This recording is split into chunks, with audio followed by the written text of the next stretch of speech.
There's a type of tiredness that doesn't come from the body. It comes from repetition.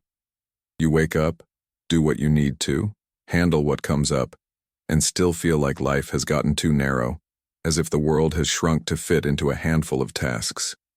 And the worst part, on the outside everything seems normal. You work, talk, smile when it's appropriate. But inside, there's a part that whispers, almost ashamed, am I living? Or just keeping things upright? The Stoics had a silent word for this: dispersion. The mind scattered, pulled by 1,000 threads, unable to rest in itself. Marcus Aurelius wrote to remind his own soul of the obvious that we always forget. Peace doesn't arise when the world changes. It arises when you change the place from where you look. But looking from another place requires training. It requires a small, repeated, simple habit that you can sustain even on bad days. And that's where a hobby stops being a pastime and becomes a discipline. Not a discipline of rigidity, but of return. A path back to the center. Because a good hobby doesn't serve to escape from life. It serves to stop escaping from yourself. It creates a territory where you're not trying to impress anyone, not competing for anything, not chasing approval. You're just practicing.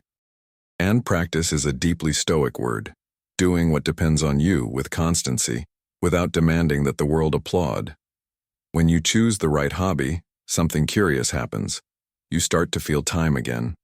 Not clock time, but human time, the kind that has texture. Most people in maturity lose this. They become hostages to the urgent. And without realizing it, they start to age inside before aging outside. Jung would say that when life gets reduced to roles and obligations, the unconscious exacts its price: irritation without reason, nameless sadness, and anxiety that can't explain itself. It's not weakness, it's the psyche asking for space. A hobby can be exactly that space, a safe place where you find what was buried. Concentration, patience, clean pride, silence. And now comes the part that changes the game. It's not just any hobby. The hobby that transforms life isn't the one that gives more status, nor the one that provides more conversation topics, nor the one that seems more productive. It's the one that trains you in virtues. The Stoics didn't separate practical life from inner life. Everything was training. Everything was a testing ground. And that's why there are hobbies that work like discrete gyms for the soul. Think of 15 simple possible paths, almost always accessible, and notice how each one touches on a virtue that you've been needing without admitting it. Writing a journal, not to publish, but to converse with your own conscience. Walking with intention without hurry, like someone returning to their own body and letting thoughts settle. Taking care of plants and a garden, learning from nature not to rush what has its own rhythm. Playing chess or checkers, training foresight of consequences and control of impulses. Doing crafts, sewing, crochet, modeling, anything that requires calm hands. Playing an instrument, even if late, even if simple, because music reorganizes the chaos inside. Reading classics and philosophy, not as intellectual vanity, but as company from great minds on small days. Meditating, or practicing conscious breathing, to learn not to obey every thought that appears. Doing volunteer work, to get out of your own maze and remember that shared pain becomes lighter. Cooking in a simple and intentional way, as a rite of care and presence. Drawing or practicing calligraphy, cultivating precision and patience. Working with wood, carpentry, small repairs, building something real in a world of abstract things. Swimming, or another continuous physical practice, where the body learns rhythm and the mind learns not to fight effort. Photographing, not to prove anything, but to train looking and gratitude for the detail. Learning a language, to remember that you can still be a beginner, and that being a beginner keeps you alive. Notice, none of these paths promises a perfect life. They promise something better, a life more your own, because each one returns to your mind something the world took, the ability to sustain attention. And attention is destiny. You become what you can contemplate without getting distracted. Seneca was direct. It's not that we have little time, it's that we waste a lot. The waste isn't always parties or vices. Often, it's just the mind leaking through screens, worries, conversations that don't nourish. You reach the end of the day without remembering being truly present at any moment. A well-chosen hobby is an anchor against this invisible hemorrhage. It turns off the tap. Let's start with the most silent of hobbies, perhaps the most powerful for those who feel like they're carrying the world on their shoulders. Writing. Not writing beautifully, not writing correctly, writing truthfully. A journal is a fair court where you finally hear both sides. Your social persona, which explains itself, and your shadow, which complains. Jung said that what you don't make conscious returns as fate. Writing makes it conscious. You put on paper what was governing you inside. You name it. And when you name it, you reduce the power of chaos. Stoicism calls this examination. Epictetus insisted that you don't control what happens, but you control the interpretation. But interpretation doesn't change with shouting. It changes with habit. And a journal is a habit of polishing judgment. 3 simple questions every day already make a person change without noticing. What threw me off balance today? What did I do that depended on me? What could I have responded with more virtue? It's not self-accusation, it's training. And training, when honest, gives dignity. The second anchor, almost as silent as writing, is the right kind of reading. Not reading in excess, nor reading to collect quotes. Reading as dialogue. When you read a classic, you're conversing with someone who has already seen empires fall, loves end, human vanity repeat itself in different clothes. This relieves the feeling that only you're confused. And, more importantly, it lends you a borrowed backbone on days when yours seems soft. But there's a Stoic detail here. Reading isn't escape if it returns to action. It doesn't help to accumulate ideas if you keep reacting the same way. The right reading produces an uncomfortable question. How does this sentence apply today, in my home, in my work, in my way of speaking?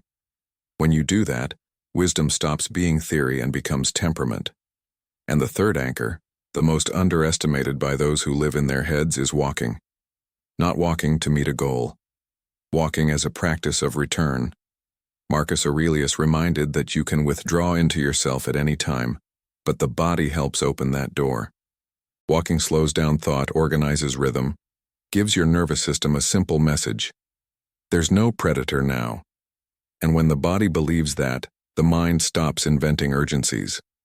Walking is also a training in acceptance. You learn not to argue with the weather, the hill, the wind. You adapt. Nature doesn't negotiate. And instead of humiliating you, this teaches humility. The humility that rests.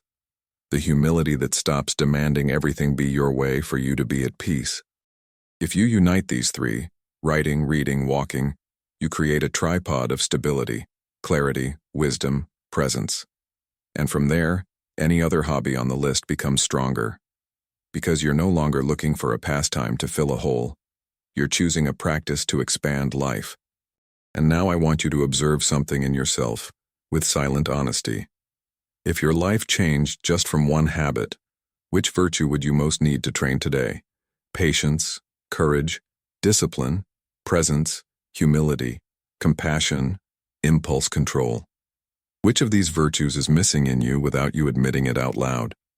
There's a point in life where a person no longer wants promises. They want structure. No longer wants artificial enthusiasm. They want internal support. It's exactly at that point that a hobby stops being something extra and becomes something essential. Because it doesn't take up time, it organizes time. And more than that, it organizes you. A lot of people choose hobbies to distract themselves from what hurts. Stoicism proposes the opposite. Choose practices that make you cross what hurts without breaking. That's why, when we talk about hobbies that transform life, we're talking about character exercises disguised as simple activities. And perhaps the most important of them, especially for those over 40, is learning to do something slowly.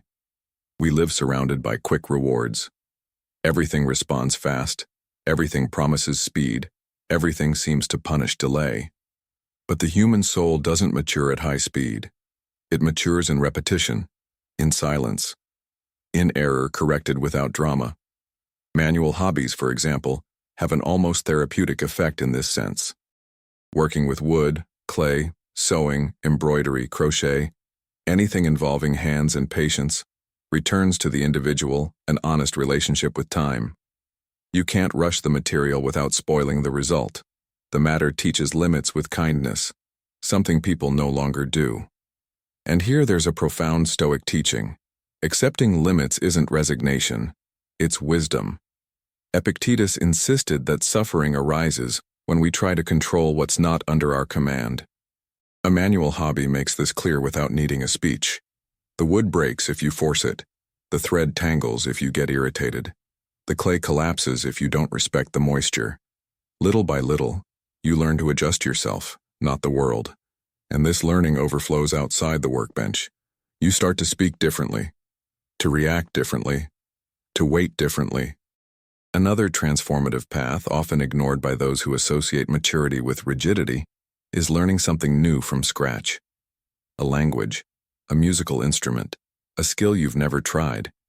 There's a powerful humility in being a beginner after decades of being competent in so many areas. Jung observed that when the ego identifies too much with the image of someone who already knows, the psyche impoverishes. Learning something new returns freshness. You make mistakes without catastrophe. Laugh at yourself. Realize you don't need to be brilliant to be worthy. From the Stoic point of view, this is direct training against vanity and fear of judgment. You practice without applause, without an audience, just for the silent pleasure of progressing 1 centimeter a day. And this kind of progress is the only one that can't be taken from you. It doesn't depend on the market, recognition, external circumstances. It depends only on your willingness to sit and try again. There's also the hobby that reorganizes the relationship with the body, something fundamental for those who spent their whole life living more in their head than in their flesh. Swimming, for example, or any rhythmic and continuous practice, teaches a classic Stoic lesson. Endurance isn't brutality, it's constancy. You don't beat the water by fighting it. You win by adjusting breathing, rhythm, patience. The body learns something the mind desperately needs to learn, not to panic in the face of prolonged effort. This learning changes how you face problems. You stop seeking miraculous solutions and start trusting the method. 1 day at a time. 1 step at a time. This reduces anxiety in an almost invisible way, not because problems disappear, but because you stop interpreting them as absolute threats. Another hobby that transforms silently is cooking with intention. Not cooking out of obligation nor to impress, but as a ritual of presence. Preparing a simple food with attention is a form of active meditation. You cut, heat, mix, wait. There's a beginning, middle, and end. Something rare in a world of fragmented tasks. And symbolically, you nourish yourself and others. This touches deep layers of the psyche, linked to care, continuity, life that renews itself. Seneca reminded that true wealth is needing little. Cooking simply teaches exactly that. You discover you don't need excesses to feel satisfied. And this discovery, when it matures, starts to influence other areas: consumption, ambition, comparison. You become more selective, more sober, more free. There's also the hobby that expands the gaze: photography, drawing, observing nature. These practices train attention to detail. You learn to see what was always there and you ignored. Jung would say this is an exercise in consciousness. The more conscious you become, the less life surprises you negatively. Not because it becomes predictable, but because you're more present to respond to it. Photographing, for example, isn't about capturing images.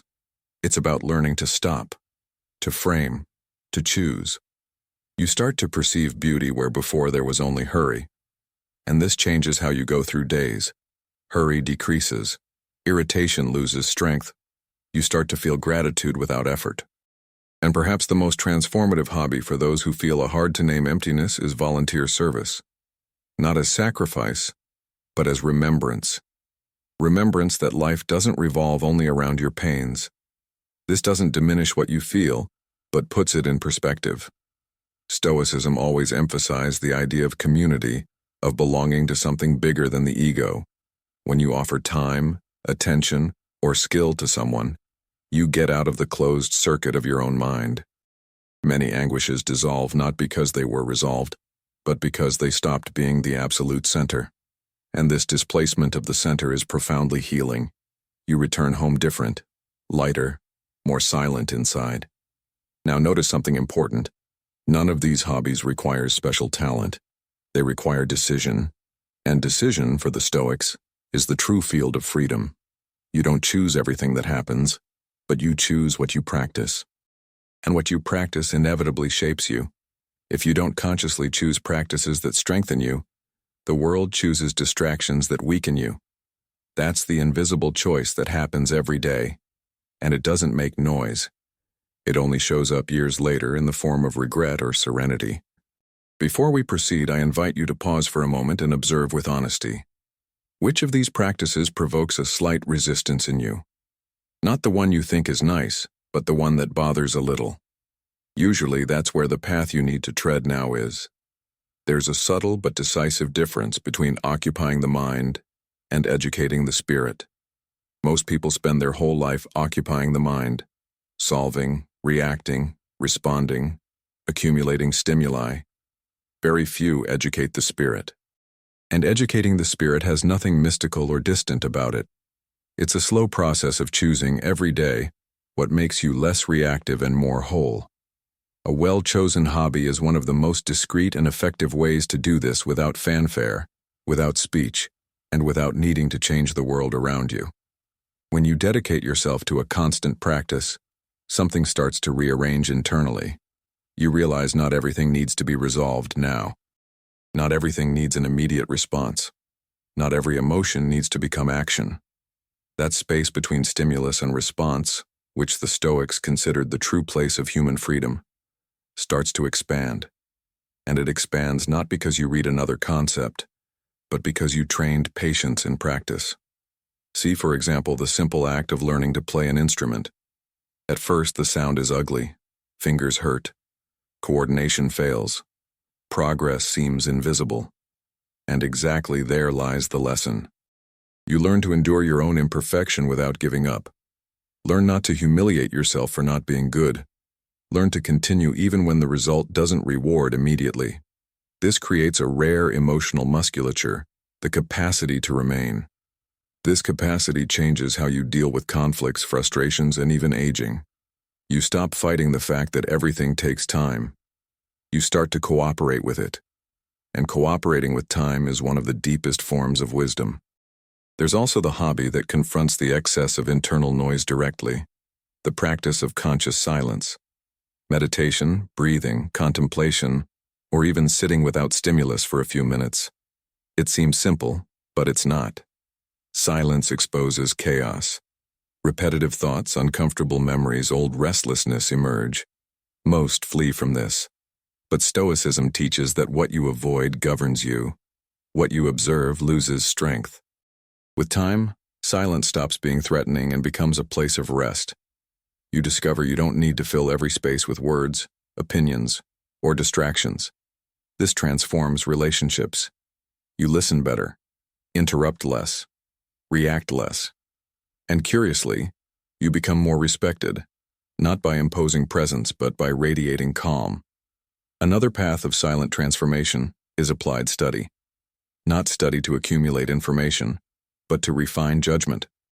Studying philosophy, history, psychology, or any area that broadens understanding of the human condition creates a healthy distance between you and immediate drama. You start to recognize patterns. Realize that what seems unbearable today has happened 1,000 times with other names in other contexts. This doesn't eliminate pain, but makes it bearable. And bearing with dignity is a fundamental Stoic virtue. There's also a type of hobby that strengthens something many mature people lost without noticing: the sense of play.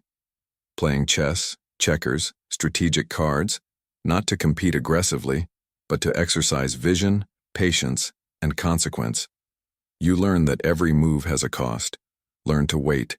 Learn to lose without destroying yourself. Learn to win without inflating. These lessons, when internalized, reflect in financial, professional, and family decisions. And there's still the hobby that reconnects you with the cycle of life. Taking care of plants, a garden, even if small. This teaches something no theory teaches. You don't control growth, you just create conditions. You water, prune, wait. Sometimes you lose a plant. Sometimes it blooms unexpectedly. This educates expectation. You stop demanding absolute guarantees. Learn to do your part and accept the result. This learning is profoundly liberating for those who spent years trying to control everything and everyone. You realize serenity doesn't come from total control, but from cooperation with reality. Perhaps the most important point is this. A true hobby isn't something you do when time is left over. It's something that creates inner time. Even in full schedules, people who maintain a consistent personal practice seem to live at another pace. Not because they have fewer problems, but because they have an axis. And those with an axis cross storms without shattering. Stoicism never promised constant happiness. It promised firmness. It promised dignity in the face of the inevitable. It promised clarity in the face of chaos. And these promises aren't fulfilled in theory, but in daily practice. A hobby, when chosen with awareness, becomes one of these practices. If you observe carefully, you'll see that years pass the same for everyone. What changes is what each does with their own days. Some age hardening, others age deepening. The difference almost never is in big decisions, but in small, sustained habits. And perhaps the most honest question you can ask yourself now isn't, which hobby is better, but what kind of person am I becoming with the way I spend my days? The answer isn't in intentions, but in practices. And the practices you choose today are silently designing your old age, your calm, your view of life. There's an ancient wisdom in starting small and remaining. That's how you build something that can't be taken from you. There's a silent moment in life when a person realizes it's no longer lack of information that's hindering them. They already know what harms them, already understand what to avoid, have heard enough advice for several lives. The problem isn't ignorance, it's absence of rooting. Something is missing to hold them to the ground when the mind starts running, when fear starts inventing scenarios, when the past charges and the future threatens. It's at this point that a true hobby stops being an aesthetic choice and becomes an instrument of emotional survival. The Stoics called this strengthening of character, not as something heroic, but as something everyday. Strengthening character is creating habits that prevent you from losing yourself. And this doesn't happen when you're always reacting to the world. It happens when you create a regular space where the world doesn't rule, a space where you don't need to perform, win, convince, or prove anything. Just be and do. That's why so many people feel a deep change when they start practicing something solitary and consistent. Not because they isolate themselves, but because they finally meet themselves. There's an intimacy with oneself that only arises in silent repetition. Jung observed that those who can't stand being alone with themselves end up prisoners of others' expectations. A well-chosen solitary hobby breaks this cycle. It teaches you to be sufficient without closing off. See the case of deeper reflective writing, the kind that goes beyond superficial journaling. When you write to understand, not to vent, something reorganizes. You start to perceive patterns in your own behavior. Notice how you always react the same way to certain stimuli. Identify where you give in, where you harden, where you flee. This kind of clarity is uncomfortable at first but liberating later, because what's seen can be worked on. What remains unconscious rules.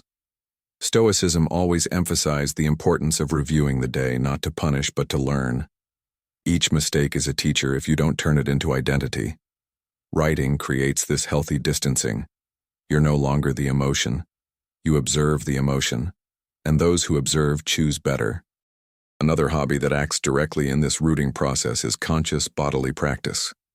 Not exercises done for vanity or comparison, but movements done with attention.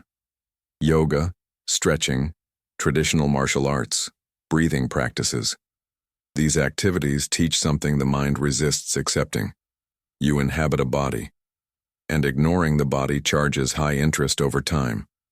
When you move with awareness, you learn to respect limits before they turn into pain. Learn to hear subtle signals. Learn that strength without control turns into rigidity, and flexibility without structure turns into fragility.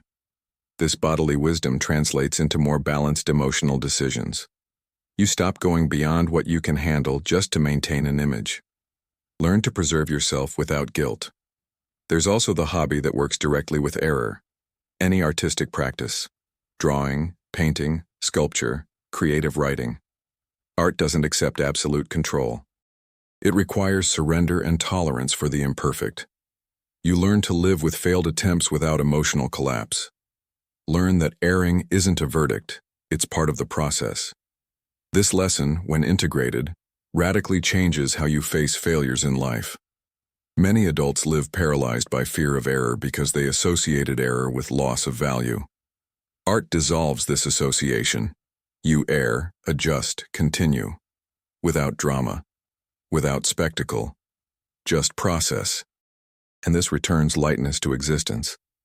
Another powerful path, especially for those who feel they've lost the sense of meaning, is disciplined study of timeless themes. Ancient philosophy, mythology, history of civilizations. This expands the horizon. You realize your pain isn't unique, your doubts aren't unprecedented, your conflicts are part of a larger human narrative. This displacement reduces the ego's weight and increases tolerance for discomfort. Seneca warned that a life without reflection is a life lived on autopilot. Deep study interrupts this automatism. You start to question inherited values, unexamined beliefs, desires that might not even be yours. This is maturing. It's not about rejecting everything, but consciously choosing what deserves to remain. There's still a type of hobby undervalued, but extremely stoic. Care. Caring for something or someone without immediate return. An animal, a garden, a community project. Care shifts focus from I to we, and this reduces mental rumination impressively. When you care, you get out of your own head and enter concrete reality. The world stops being abstract and becomes tangible again. Caring also teaches acceptance. Not everything improves at the pace you'd like. Not every effort yields proportional results. This educates expectation and strengthens patience. Silent virtues, but fundamental for a long and serene life. Perhaps the most neglected point is this: there's no neutral hobby. Everything you do frequently is shaping you toward somewhere. The question isn't if you're being shaped, but toward where. Distractions shape dispersion. Passive consumption shapes dependency. Conscious practices shape character. And character, in the end, is what sustains a person when circumstances fail. It's what remains when status falls, when the body ages, when losses come. Those who built internal practices don't crumble easily. They may suffer, may cry, but don't get lost. If you've come this far with this reflection, it's a sign that something in you already realized you can't keep living just reacting. There's a silent call for depth, and answering this call doesn't require rupture. It requires constancy, small, daily, humble. Before we advance, observe again. Which practice mentioned here do you feel you could sustain even on difficult days? Not the prettiest, nor the most impressive, but the most honest with who you are now. That's where transformation begins. There comes a stage in life when a person starts to distrust their own hurries. What before seemed urgency now sounds like disguised anxiety. What before seemed ambition now reveals an undercurrent of fear. This is a sign of maturing, even if uncomfortable. And it's exactly at this stage that the right hobbies stop being optional and start functioning as existential anchors, not to escape the world, but not to dissolve in it. The Stoics never separated philosophy from way of living. For them, every everyday action was a training field for the soul. Eating, walking, talking, silencing, everything was practice. When you choose a hobby aligned with this spirit, you create a space where life stops being just reaction and becomes choice again. Few things return as much dignity as consciously choosing how to occupy your own time. There's a type of tiredness that doesn't improve with physical rest. It's the tiredness of those who live fragmented. One piece in the past, another in the future, almost nothing in the present. Hobbies that require continuous attention function as internal sewing. They join loose parts. Whether playing an instrument, caring for a garden, sculpting, cooking, or writing, something inside you starts to align. You feel less need for external distraction because you find internal density. Marcus Aurelius wrote that tranquility comes from doing few things, but doing them well, according to your own nature. The modern problem is doing many things without being whole in any. A true hobby corrects this without violence. It teaches you to remain, not to abandon a task just because it got boring, to cross boredom without panic. And boredom, when crossed, reveals deep layers of creativity and self-knowledge. Few people talk about this, but learning to tolerate boredom is a rare virtue. Boredom is the gateway to depth. Those who flee it live on the surface. Hobbies like deep reading, concentrated study, artistic or manual practice teach you to stay. And staying is an act of courage in a culture addicted to stimulus. Another crucial point is the relationship between hobby and identity. Many people confuse themselves with their professional role, social function, what they produce for others. When that role wavers, the person goes into crisis. A hobby creates a parallel identity, more intimate, more resilient.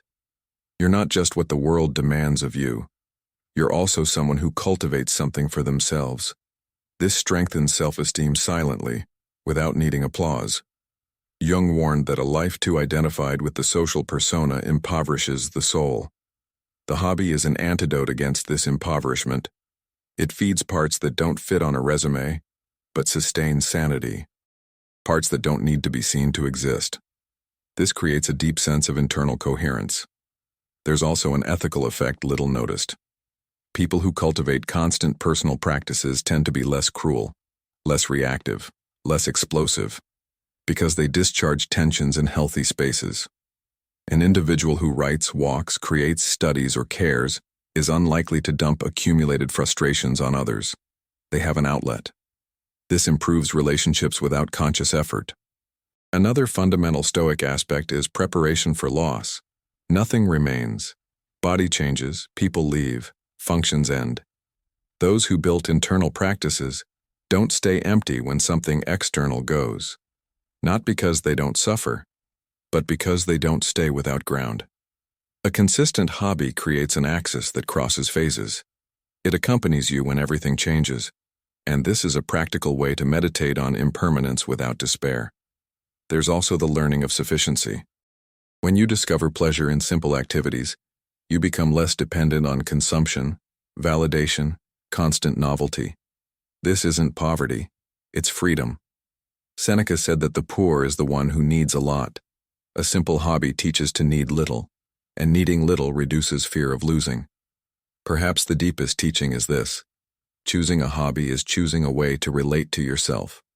You can choose practices that reinforce anxiety, comparison, dispersion. Or you can choose practices that cultivate patience, clarity, presence. This choice isn't dramatic. It happens in the everyday, in what you do when no one's looking. You don't need to choose all. You don't need to change everything. Just choose one and sustain it. The power is in constancy, not intensity. 10 daily minutes, done with attention, shape more character than big abandoned plans. And here there's a truth few admit. The biggest obstacle isn't lack of time. It's internal resistance. Resistance to staying with yourself. Resistance to not distracting. Resistance to not anesthetizing. A true hobby crosses this resistance with kindness. At first it's uncomfortable, then it becomes refuge, then healthy necessity. As you sustain a practice, something curious happens. You start to trust yourself more. Trust that you can start. Trust that you can continue. Trust that you can cross difficult days without abandoning yourself. This trust doesn't come from affirmations. It comes from accumulated evidence. And nothing builds more internal evidence than a practice maintained over time. If you observe serene people in maturity, you'll almost always see a pattern. They cultivate something that doesn't depend on status, something that doesn't need to be shown, something that accompanies them. This something is what sustains them when the world weighs. We're approaching the end of this reflection, but before the last part, it's worth letting a question rest in you, without hurry to answer. If everything external became unstable, Which internal practice would still keep you whole? It's from this silent answer that a more stoic life starts to take shape. There's a serenity that doesn't come from absence of problems, but from presence of internal structure. It's not noisy, doesn't announce itself, doesn't impress. It just sustains. And this serenity usually appears in the life of those who, over the years, chose to cultivate something with constancy, even when no one was looking, even when there was no immediate reward. This is the invisible effect of a hobby lived as a life practice. In the end, choosing one of these paths isn't about becoming someone different, but about removing the excess that distanced you from who you always were. Stoicism never promised spectacular transformation. It promised return to the essential, and the essential is simple: clarity of judgment, mastery of reactions, alignment between what you think, feel, and do. A true hobby works exactly on these points, without speech, without theory, just through silent repetition. When you commit to a practice, something changes in how you see yourself. You stop perceiving yourself just as someone who reacts to circumstances and start recognizing yourself as someone who chooses responses. This strengthens personal dignity. You no longer feel so at the mercy of others' moods, the world's oscillations, your own emotions, not because you became insensitive, but because you built an internal place to return to. Marcus Aurelius wrote to himself like someone building a mental shelter. Each note was a stake driven into the ground of his own consciousness. Each reflection was a way to remember who he needed to be, regardless of external chaos. Today you don't need to govern an empire to need the same shelter.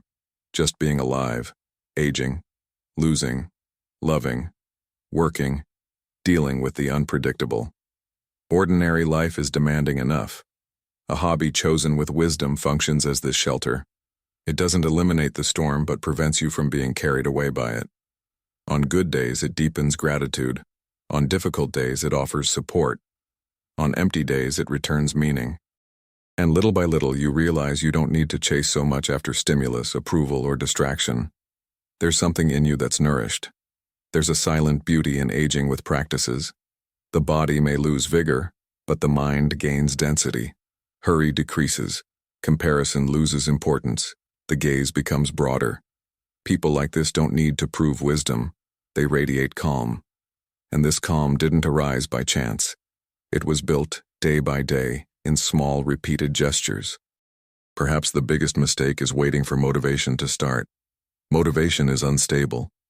Commitment is what remains. Choosing a Stoic hobby is choosing a commitment to yourself. Not a rigid commitment, but faithful. A silent agreement not to abandon yourself, to always return even when you fail, even when you interrupt, even when you get discouraged. And here there's a crucial point. It doesn't matter when you start. What matters is that you start. It doesn't matter if you think you've passed the age, that you should have started earlier, that you don't have the knack. All that are fear narratives. The practice doesn't require perfection. It requires presence. And presence is something you can always offer regardless of age.